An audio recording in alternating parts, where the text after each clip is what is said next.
Good evening. This is Okada Toshio seminar, and today is November 10th. The rundown for today is so long. I always prepare rundowns for my broadcasts, but today I have 37 sheets. So I think tonight's going to be one of the longest seminars ever. I may take a few short breaks, so I'm sorry everyone, but please be ready for a long battle. I still believe that free part will end in about 35 to 40 minutes, but I'm planning to talk about all 14 mysteries which I started talking last week, spending the entire seminar both free and paid. Well, that's for your information. I'm also reminding you that starting from last week, the seminar starts at 7 o'clock at night. This week, Gundam course will also be from 7 o'clock at night. I forgot to announce it last week, but only next week's Gundam course will be on Wednesday, not Tuesday, which is the 13th. I hope you can adjust your time. Thank you very much. Well, if you can't watch it live, you can watch it later in the recording. Next week, I'm going to have a Q&A session. I'm discussing the subjects in depth 2 weeks in a row, so I want to relax a little. So if you have any messages or questions, please send them to my email address, okay? The more messages I get, the easier it gets to chat, so I hope you guys can help me out on this. So let's get started from the review from last week. First, let's look at the menu. This is what I showed you last week, the 14 mysteries of Spirited Away. Well, we covered 4 mysteries out of the 14, and that's all we could talk about last time, and we ran out of time. The first mystery was about this strange town. Now, this is the structural drawing of the whole town in guidebook called Roman Album.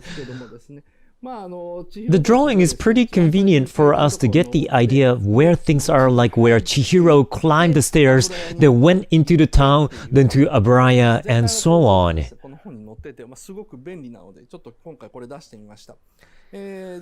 Last week, I went through the first 16 minutes in great details, and half of them were about this town. In reality, time passes 10 times faster than that in our world, or 10 times slower. So when you spend 1 day or 1 month in this world, that's equivalent to 10 days or 10 months in the real world. I also said that this place is in between the human world and the world of gods. Secondly, I talked about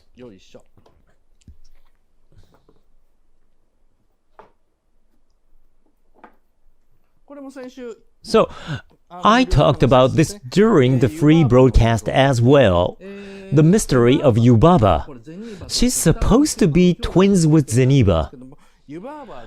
I talked about how, in fact, Yubaba is running a good standing company and is the decayed version of Lady Eboshi from Princess Mononoke, or she can be Toshio Suzuki or Hayao Miyazaki, who lost their ideals. In a word, back in the days, she might have had ideals like Lady Eboshi, and there were reasons behind the order she had made. But as she grew older and older, she then became a tyrant. I talked about how Miyazaki saw himself or Suzuki in Yubaba.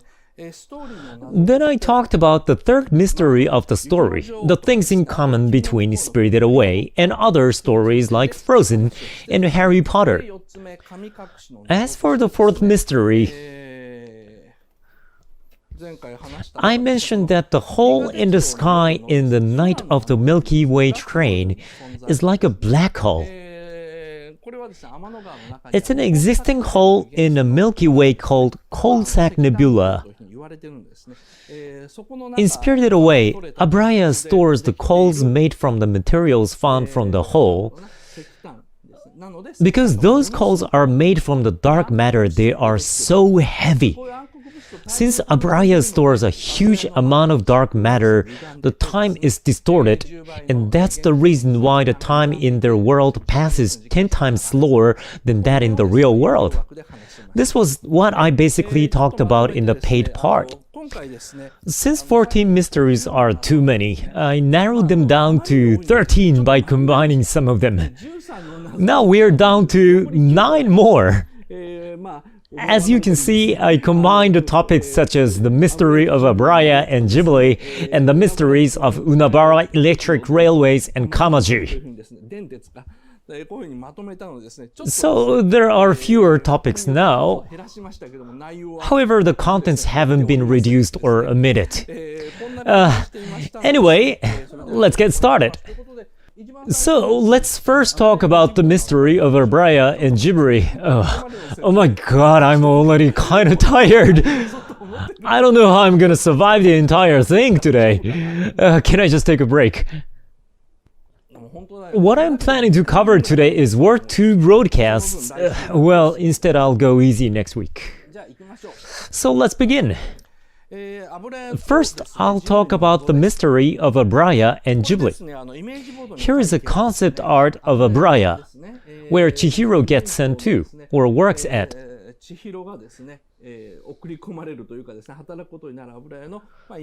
It looks like a magnificent Japanese-style architecture. However, if you look closely, this lower half is made of concrete. The upper half looks gorgeous, but the only part that's gorgeous, well, how should I say? It's the penthouse of Yubaba, which looks so cool. This is like the captain's cabin of an old sailing ship, or the one in Space Pirate Captain Harlock, where only the captain's cabin is gorgeously designed. This part looks so beautiful, but in fact, the place where the guests drink and play is limited to a very narrow space around here, and all other luxurious areas are parts of Yubaba's penthouse. In the initial plan, do you see how there's something sticking out over here? It actually says toilet, and it's non-flush toilet. By having a toilet in this location and the poo or pee fall from here all the way down to the ground. Now let's see how it looks like from the side. So, this is also an image board that Miyazaki drew in the early stage. As I mentioned earlier, this magnificent and cool-looking part is Yubaba's penthouse. But here, they say guest room. This is one of the first drawings that Miyazaki made. It doesn't have Yubaba's gorgeous penthouse yet. The lower half of the building is made of concrete, as I said before. Here's the main gate. Here you see the bathroom, which is an atrium. And there are guest rooms around it with the employees' dormitories at the back. The first half has the watcher's seat and the bathroom, the second floor is the atrium, the third and the fourth floors are guest rooms, and finally Yubaba's penthouse is on the 5th floor and up. Miyazaki calls this building quasi-Western style. It's a terminology of architecture, and quasi means to simulate. What it means is that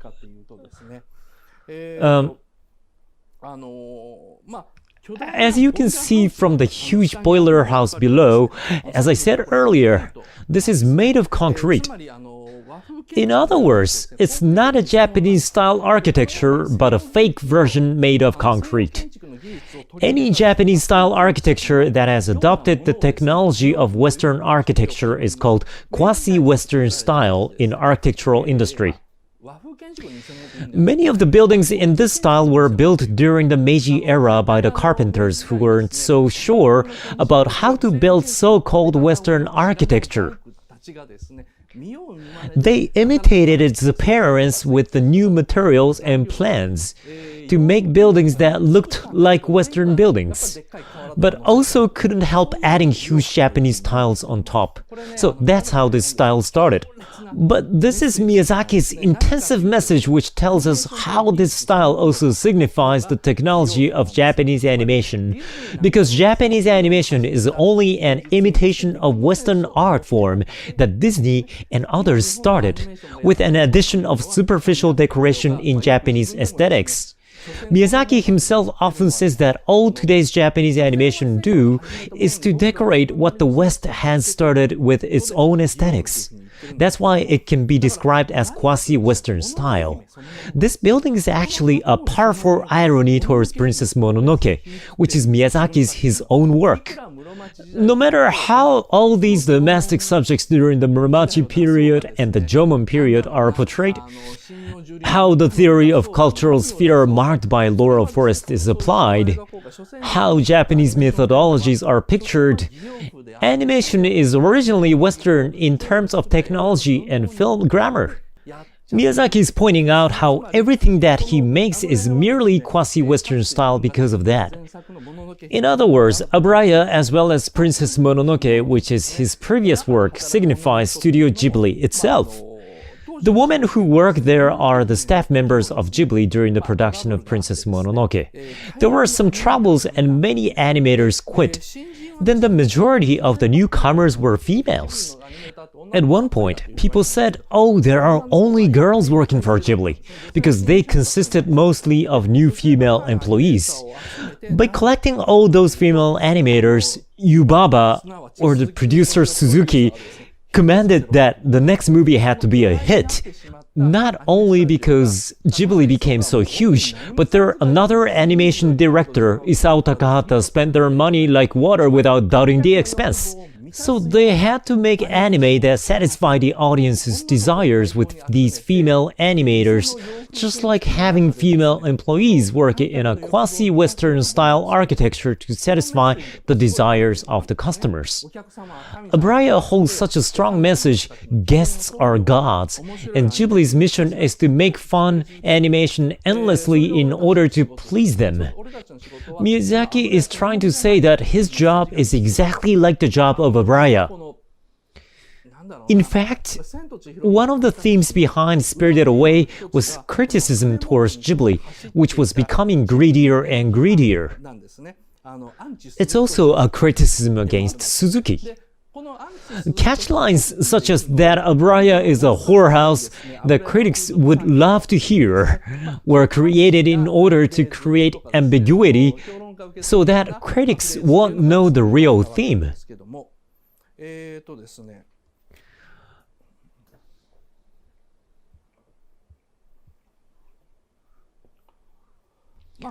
Well, at that time,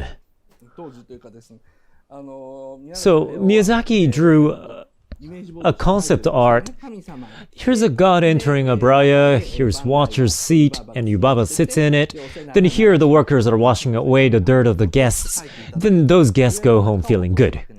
This process is a metaphor for the people who visit the theater. The audience coming to the theaters live a stagnant daily life and builds up stress. It's commonly said that movies make them impressed, laugh, and shed tears so that they can go home feeling refreshed. That's how they earn money, and that's why a movie has to make a hit.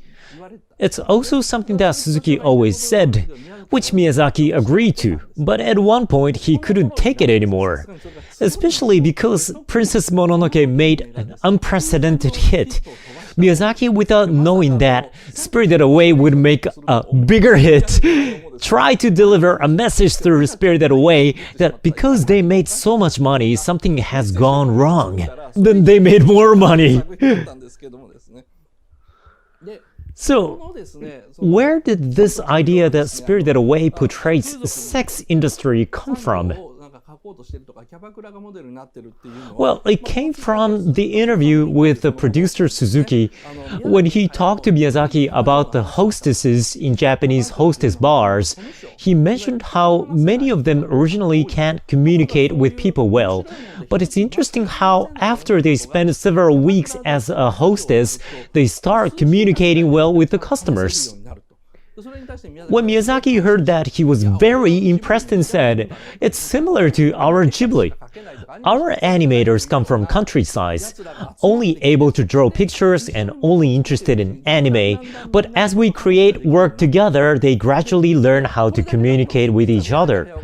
That was all Miyazaki said, but the media would happily publicize the idea that today's Japan has turned into a hostess bar or a whorehouse. If Ghibli said that would be the theme of the next movie, then it would win a great reputation. Suzuki's used this kind of promotion strategy for Tales from Earthsea. It's what weekly magazines do. I used to believe in them. As I said last time, until about a year ago, I didn't really like Spirited Away. I thought it was amazingly made, but not my favorite. Because I was completely deceived by the publicized theme and thought, well, it's about sex industry, and now I'm really embarrassed. The way Suzuki promotes is to distort the essence of a work into something that sounds catchy.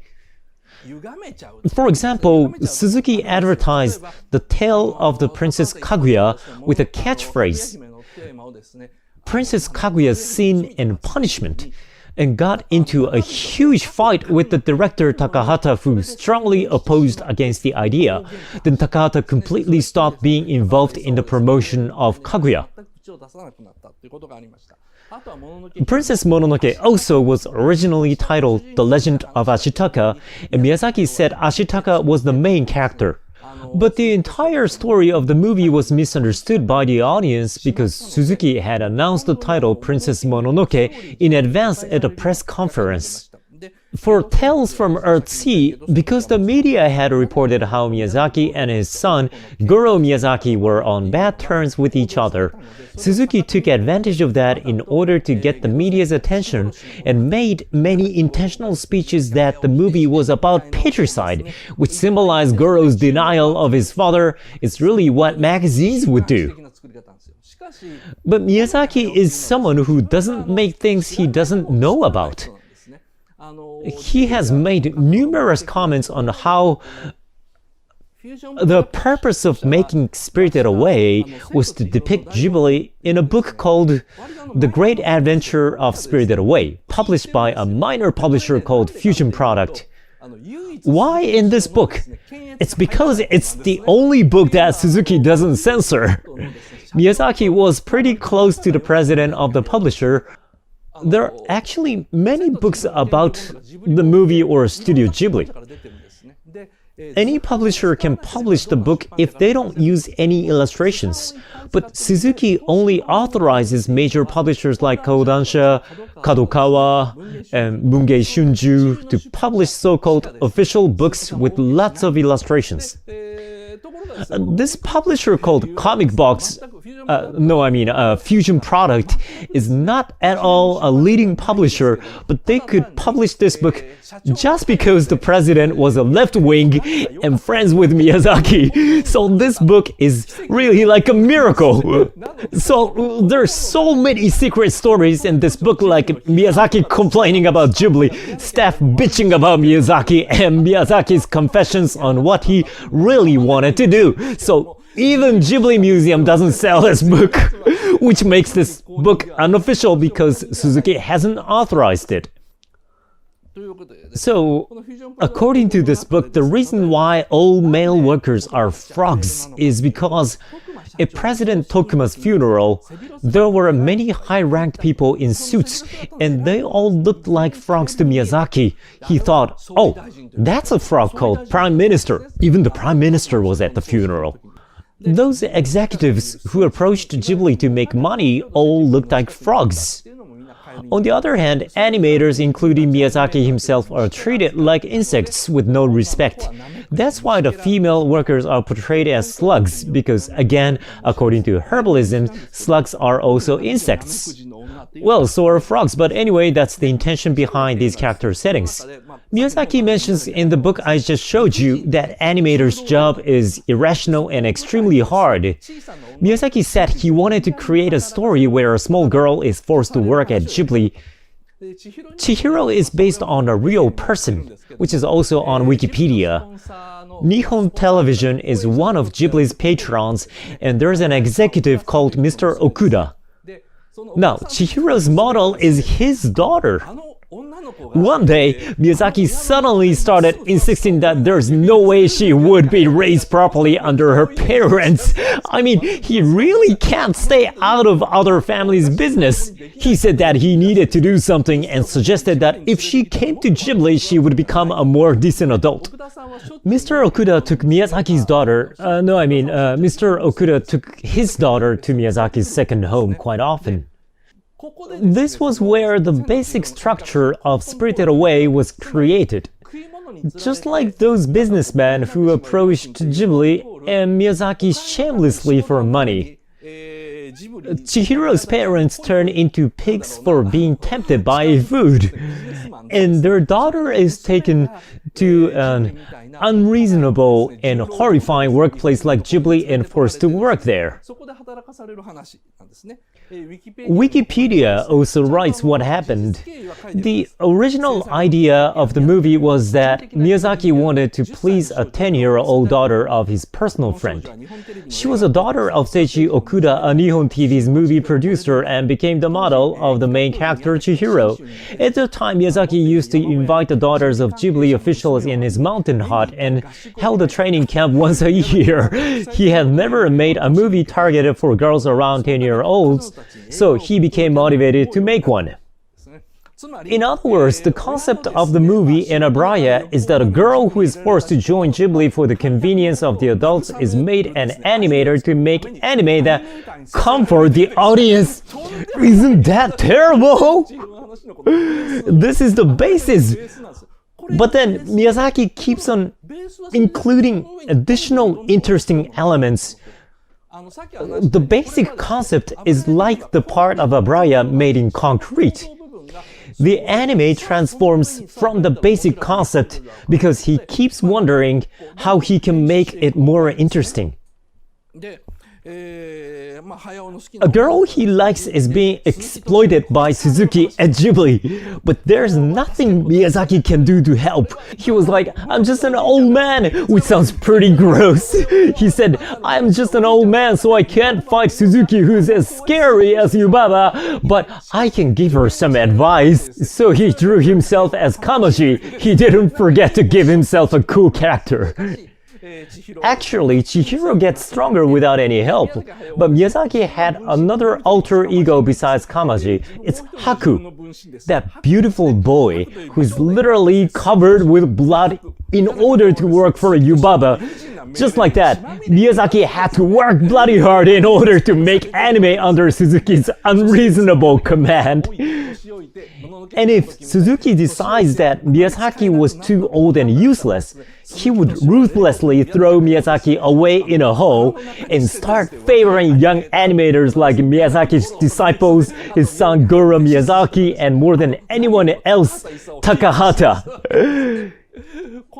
Miyazaki is like, Suzuki-san, so now you care more about the younger guys than me? Miyazaki's such selfish delusions overflow in the scenes where Yubaba dotes on a child called Bo, which makes the movie more and more interesting.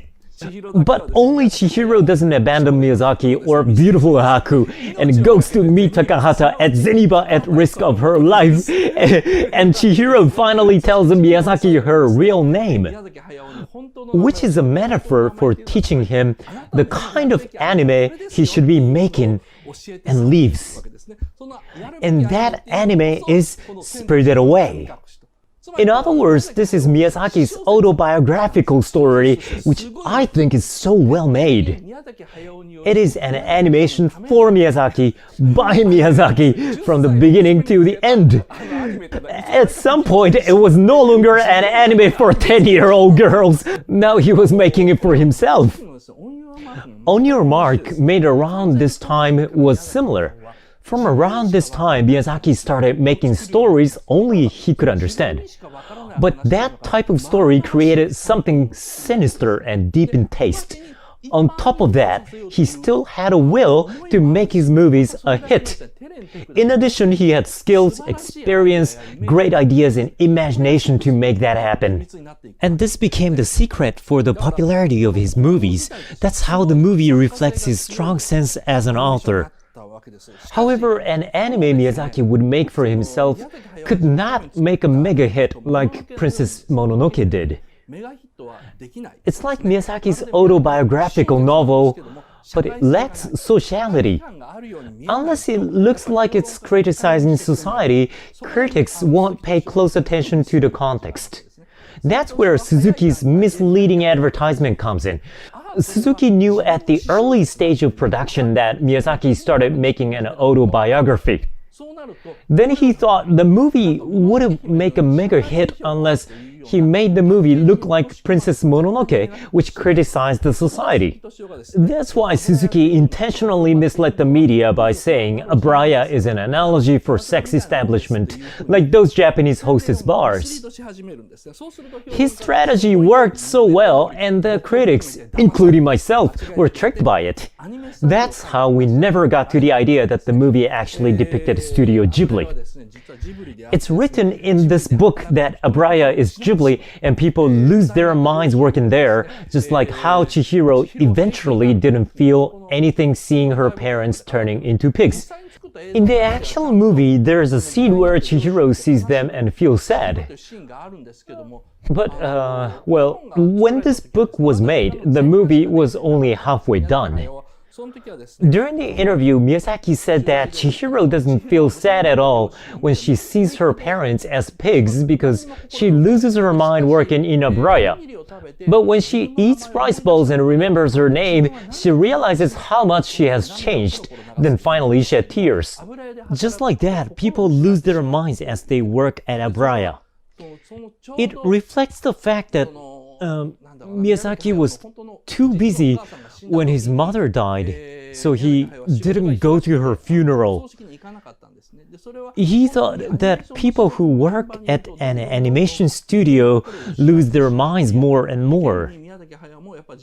Miyazaki fully understands it because he has given so many unreasonable orders and yelled at his Ghibli animators himself.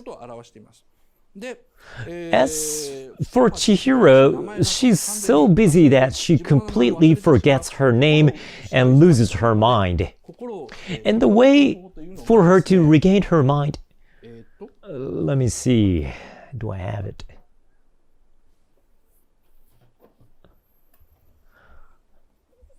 It's the scene where he eats the rice ball.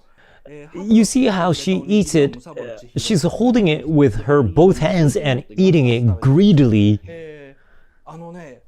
Actually, Chihiro doesn't have any desire in the first place. The reason why she's so skinny is because she doesn't have much appetite. When Chihiro's parents offer her food at that mysterious night market, she says, "I don't want any." That's the usual Chihiro. She doesn't eat much during meals because she doesn't have the desire to. Even when people order her to eat, she just doesn't get hungry. But when Haku persuades her to eat, and she eats the rice ball for the first time, she realizes how hungry she has been all this time. It's like how Miyazaki, when he was making Princess Mononoke, he kept on saying how he wasn't interested in making his movies hit. But others kept trying to convince Miyazaki that with some manipulations, he would make more money. Miyazaki reacted to those voices and said he did not do what he did for money. But in reality, we can't do things with full energy without money. Just like how we can't work hungry. He needed to pay his animators too. On top of that, after he finished Kiki's delivery service, Miyazaki insisted all Ghibli animators become full-timers. To do that, he needed a huge amount of money. He also needed money to make the work he wanted to make. Plus, just around this time, Miyazaki started affirming his hidden desires. He thinks he hides them, but it's not true. I just said Miyazaki is not interested in money or his movies making hits. That's what he always says, but he actually cares about how much his movies sell or how popular they are more than anyone. That's because when he made The Castle of Cagliostro, he thought he made it with all his might, but because it did so poorly on sales, I guess for 5 years, he didn't get any job offers from the industry. So he still really doesn't have any interest in becoming rich. He's so uninterested to the point that his best treat is to eat curry-flavored cup noodle. In a documentary, he's eating such salty food joyfully and saying how eating it behind his wife's back is the best meal for him. He's a type of person who wouldn't care about how much he has. But he's really curious or concerned about how popular his movies are, or whether or not he beats Takahata on sales. Now, speaking of sales, here's a free gift that comes with the DVD. The rice bowl Haku makes. Isn't this silly? Before, whenever his staff tried to add any free character figures to their DVDs, he used to be so mad and was against releasing the DVDs, but when he finally gave a permission, he decided to make the rice bowl into a toy. Don't you think, like, what the hell? Well, when I first saw it, I didn't want it, but then I started wanting it so much more, so I bought it through the internet auction. I mean, first of all, the idea of selling DVDs with free gifts is unacceptable from Miyazaki. He was against the idea of duplication. He prided himself on making movies as once-in-a-lifetime experience for his child audience who come to the theaters. So he was like, how dare you make VHS, Laserdiscs, or DVDs out of them? He got more and more upset, and at the end he was like, now you added a figure toy? You guys went too far this time. But now he decided to be part of it. No matter how much he tried to stop, the staff would do it anyway, and it would also help sustain Ghibli financially. He was obsessed with making Ghibli Museum while he was making Spirited Away, but that would cost several billion yen. And he knew that kind of money or his driving force would only come from the money-making that he always hated and looked down on. That's why this rice bowl figure is the best message of Miyazaki, who decided to contribute to money-making. It's that Chihiro acknowledges her desires and discovers her energy to live by eating the rice bowl really greedily, filling her mouth with the rice. So, I discussed two topics simultaneously by mixing stories about Miyazaki, Ghibli, and the settings of Abraya. This is it for the mysteries of Abraya and Ghibli. So that was the first topic today. We are still on the intro and... Oops, I dropped it. Oh well. I have total of 13 mysteries to talk about. Now the 6th topic is Mystery of Haku.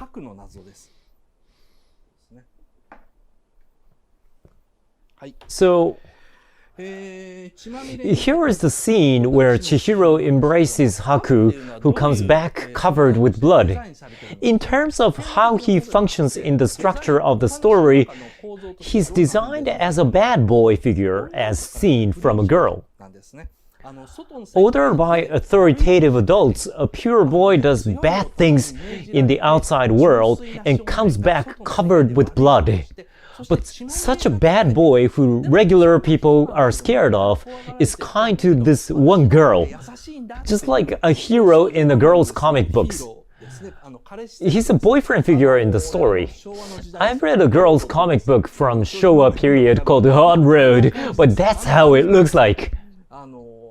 Or it's like banana fish. There's a scene where Haku tells Chihiro,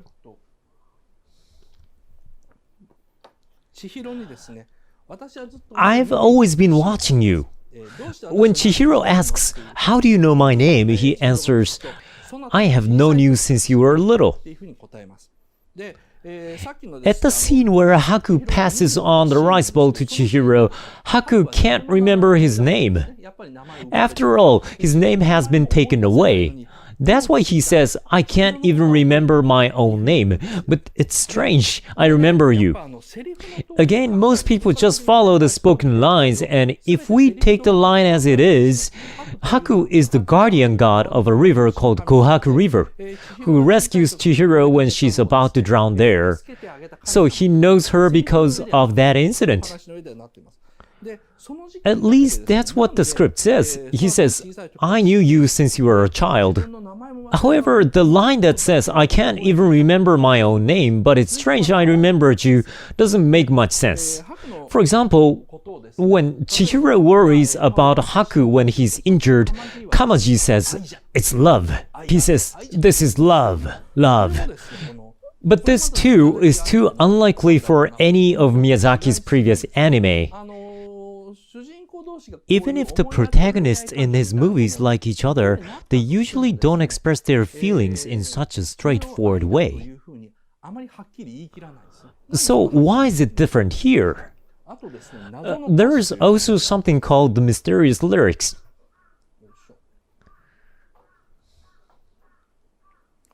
When Miyazaki made the movie, he sent some lyrics to Joe Hisaishi, the music producer, to tell him the image of the movie. I just quoted parts of it. It's a poem titled "At the River That Day." "I go from the backyard where the sun shines, through the forgotten door and down the path where the hedges cast shadows on.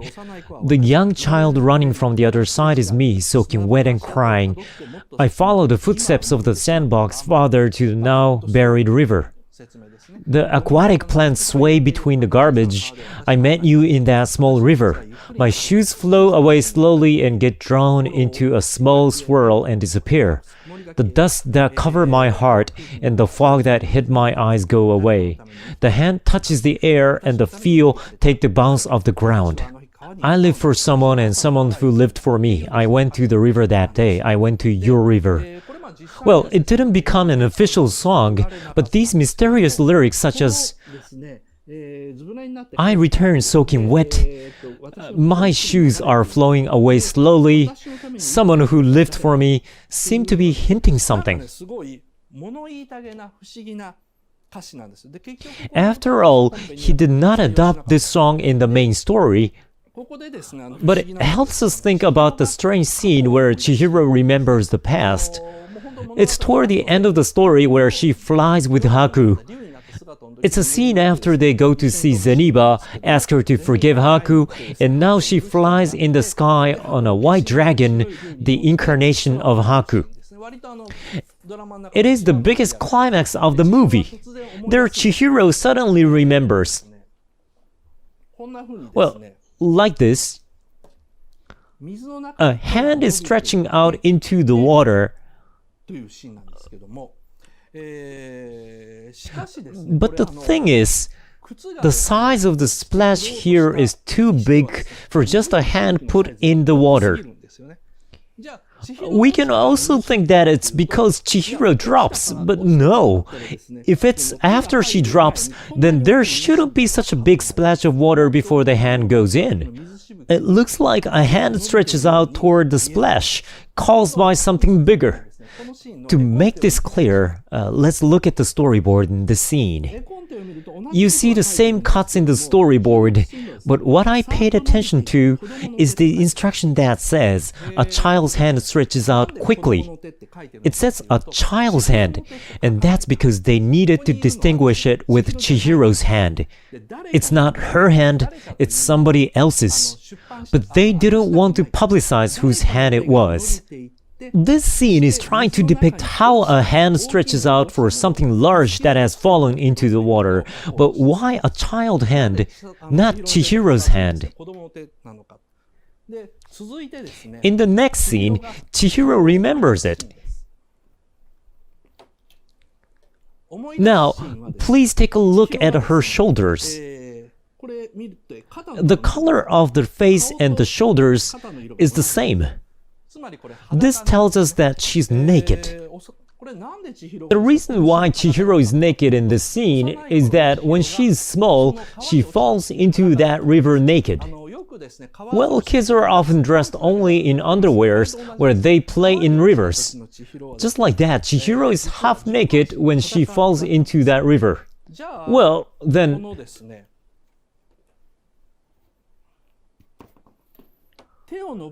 the child who's reaching the hand out is wearing a t-shirt. Isn't that weird? If that hand was Chihiro's hand, the situations would contradict, because she's at least not wearing anything on her upper body. The question is then, what is being depicted? Well, I talked about that last time. Maybe I should talk about the original story. In an interview, Miyazaki always said that one day he had to make his version of the Night of the Milky Way train.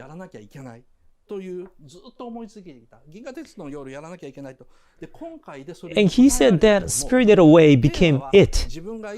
The theme was the fact that when a person is alive, it is because someone has made them alive. Miyazaki said that he wanted to send that message clearly in the movie, and he actually did. He repeated that same message in the movie brochure, that someone has always lived for you and made you live. But when you just follow the story of Spirited Away, we can't tell why Miyazaki emphasized it so many times. It's a theme that comes out in The Night of the Milky Way, which Miyazaki values so much. He said the theme is contained in the scene of Unabara Electric Railway. However, while there are plenty of research books on Spirited Away, I can hardly find anyone who discusses the thematic part in depth. That's because everyone is trying to understand Spirited Away from the story and, above all, lines. But Miyazaki is a creator who speaks through images. For example, these two pictures look almost identical. The difference is that in the upper picture, the house is built on water, while in the lower one, on a hill. The upper picture is a scene of Unabara Electric Railway from Spirited Away.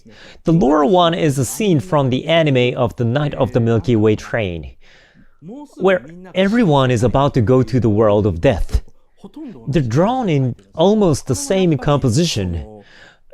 This is also one of the respects Miyazaki paid towards The Night of the Milky Way train. He intentionally drew a scene in the same composition. In The Night of the Milky Way train, the main character Giovanni is spacing out on the hill on a summer festival night called Centaur Festival. And before he knew, he was on a train bound for the Milky Way. Then he finds his best friend Campanella standing in front of him, soaking wet from head to toe.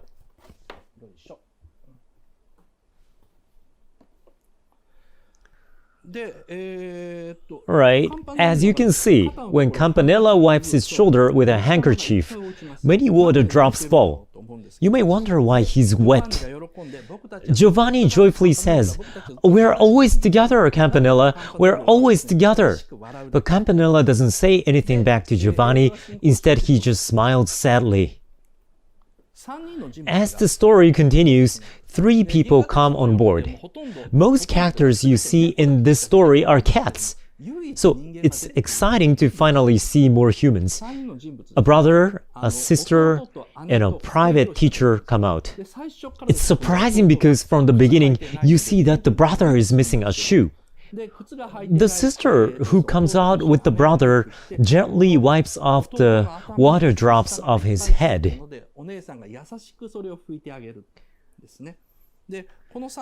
They turned out to be the passengers of the Titanic. The ship they were on hit an iceberg, which caused a serious accident and everyone was submerged in the water. After all, this is the only scene with humans in it.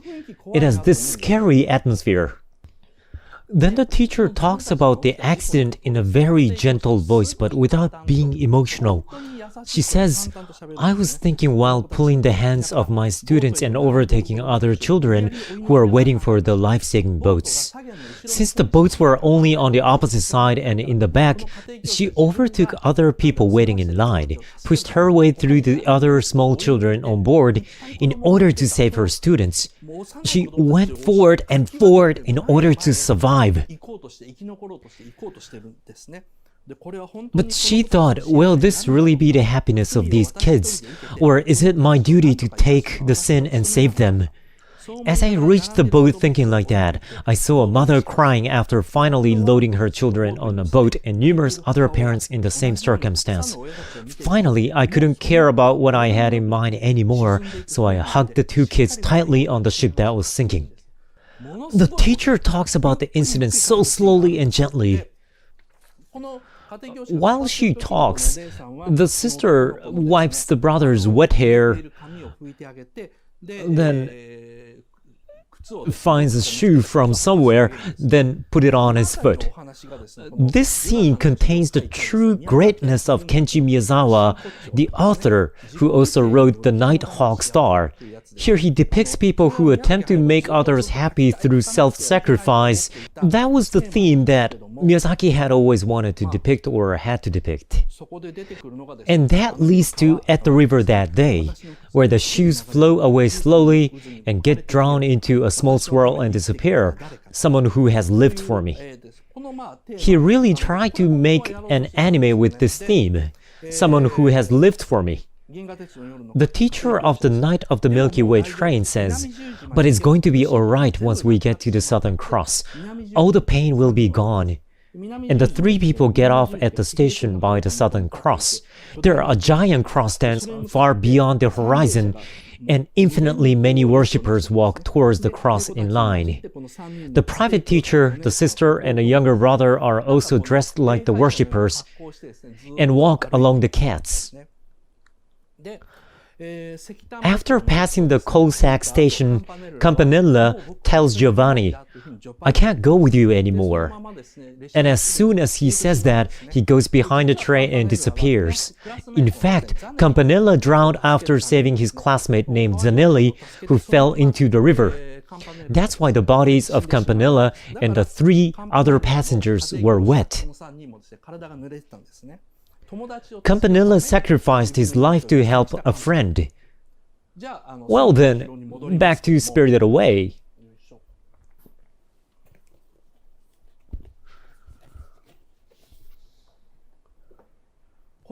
The child's hand is extending to where someone fell. According to the storyboard, it's a child's hand, but it's not Chihiro because Chihiro fell into the river naked. A child's hand stretched out to save her. In other words, there should be some child wearing a t-shirt who reached out to help Chihiro. And who's that? The main part of discussion in this part is to answer the question of who that is. When Chihiro says, "How do you know my name?" Haku says, "I've known you since you were little." The reason why Haku knows Chihiro from a young age despite the fact that he can't even remember his own name is that he's Chihiro's dead brother. Chihiro did not float her shoes in the river. She fell in the river. Her brother pulled her out to help her, but instead, he was swept out by the river and did not return. The scene shows how her brother became a god by sacrificing his life for someone else. Chihiro doesn't remember this. He says, "I don't remember this, but I heard it from my mother." Even though she says she floated the shoes, she doesn't remember it at all. So, Her mother didn't tell Chihiro that she had an older brother or he died because of her. She only told Chihiro that she almost drowned in a river when she was little. That's why she doesn't remember the incident, but Haku does. The reason why Haku says, "It's strange that I remember you," and Kamaji affirms, "It's the power of love," is because it's fraternal love. Haku doesn't want to hurt Chihiro's feeling, so even if he remembers what happened, he won't say it, nor will Kamaji. Or maybe Haku himself doesn't remember the incident. In the movie, they say Kohaku River was filled up with earth and disappeared later. The expression implies death, because this idea of landfill is a metaphor for burial, funeral, or a corpse. But he still is not a perfect god because Chihiro can see him. The real gods are only visible near Abraya at night after the lights are turned on.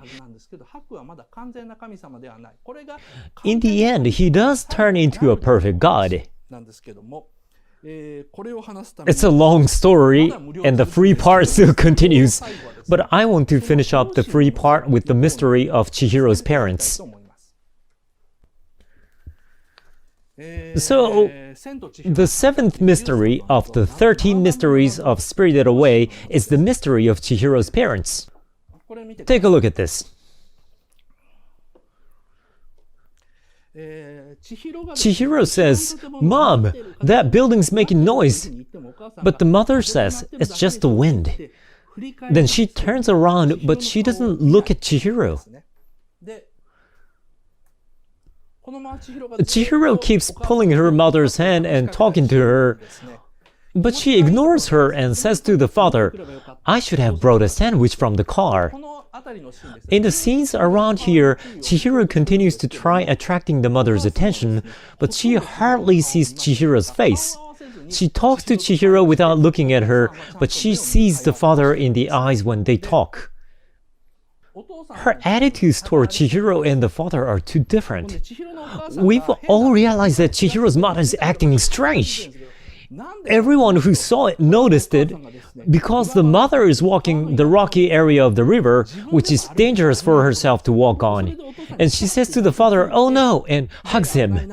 Then the father goes, "It's dangerous." But when they are moving on, all she does to Chihiro is to turn around and says, "Be careful, Chihiro," in a cold manner. It's because she unconsciously treats Chihiro badly because she's responsible for the eldest son's death. She does that unconsciously though. In her mind, she's taking good care of her daughter and she knows it's not her fault that her son died. But unconsciously, her true feeling reveals in her attitudes, such as not looking at Chihiro's face or talking to her in a cold tone of voice. The parents are hiding the fact that they lost their eldest son to Chihiro. That's why the mother is cold to Chihiro. Finally, everything makes sense now. The reason why the mother is being so cold to Chihiro without any explanations, or why Haku says to Chihiro that he knew her for a long time, but doesn't tell her where and when they've met. If Haku was a god, as he said, then it doesn't make sense that Chihiro can see him from the first scene, because in this world, gods are not visible to human beings until it gets dark at night and they arrive at the resort kind of place. Then they finally become substantial. Haku is turning into god of Kohaku River, but he's not one yet. I will make sure to define what these gods in Spirited Away are in the limited broadcast. Now, Haku died for Chihiro, but Chihiro, in return, went to apologize to Zeniba for Haku by taking a one-way train. Traveling on a one-way train means that she went to the world of death, where she can't return from for Haku. By doing so, the theme of her being able to live by someone's favor and her returning the favor by living for someone else conclude. It's clear in anyone's eyes that Chihiro goes to the world of death. After Kamaji tells her that no one can return from the world of death, she still rides on the train without a way back, which runs endlessly on water that looks like sticks. It means that she's willing to give up her life to save Haku.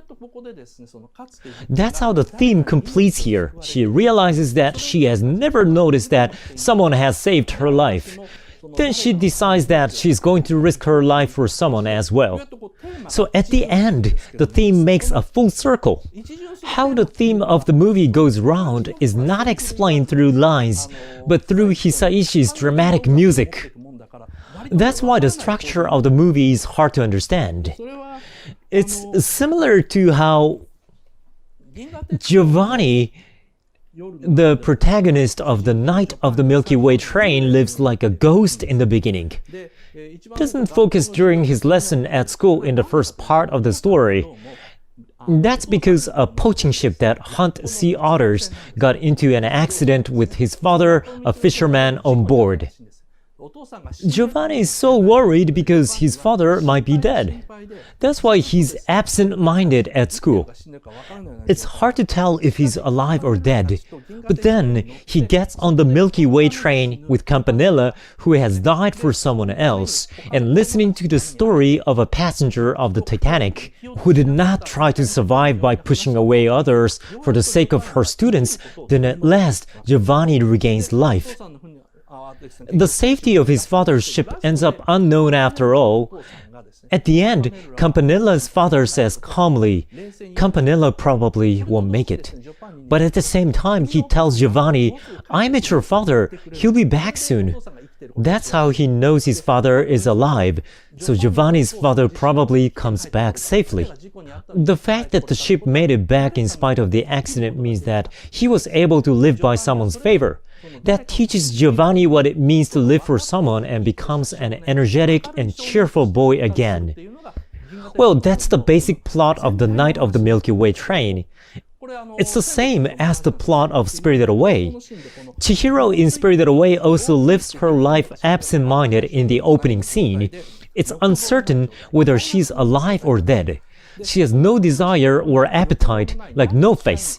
Spirited Away is a story in which she regains humanity from the state where she has no desire or goal, like No Face. The reason why Chihiro's family are drawn into the mysterious world in the first place is because none of them really had a life. The mother can't face her daughter because of the death of her eldest son. The reason why her father decides to move is because he wants to change her mood. He doesn't give any reasons for moving like it's because of his job. At least it's not for Chihiro.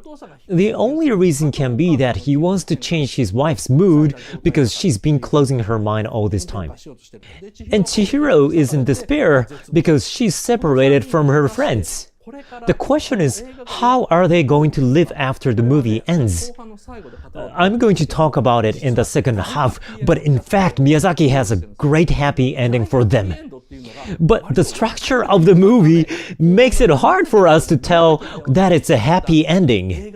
It's a movie that Miyazaki made for himself. He loves his characters from the bottom of his heart, so he prepares a grand finale that made everyone happy, but I'll discuss that on the second half. I'll stop here for the first half today. In the second half, I'll tell a story that is a bit scary, but it will become a happy ending, so please do not worry.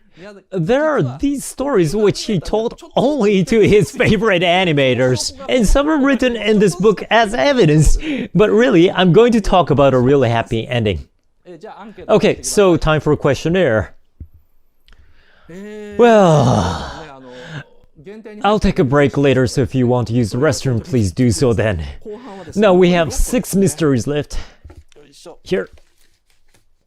Well, it's somewhere inside this pile. Oh, there it is.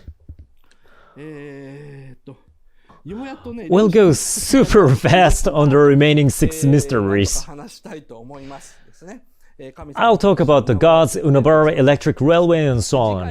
Next week is going to be a special chit-chat week, so please send us mails. Now the results? Oh great, thank you! Really not bad. Please send the emails to my personal address because it's personal. Feel free to talk about your secrets. If you don't want anything read, you can tell me and I won't, so don't worry. What was I? Egoist? No, I mean mentalist. No, what am I? Oh, psychopath. Yeah, I'm a psychopath, but don't worry, I can still be considerate. I'll keep your secrets. Now, just a reminder, to watch more, please become our member. With 550 yen per month including tax, you can watch the last 10 weeks worth of the limited parts and 2,200 yen per month to get access to the archive with all broadcasts in the past. Well, that was my advertisement, and that's it for the free part. So good night to some of you, and please watch Spirited Away if you've recorded it on TV. And as I said earlier, Gundam Course starts at 7 p.m. on Wednesday. Now, please switch to the limited part.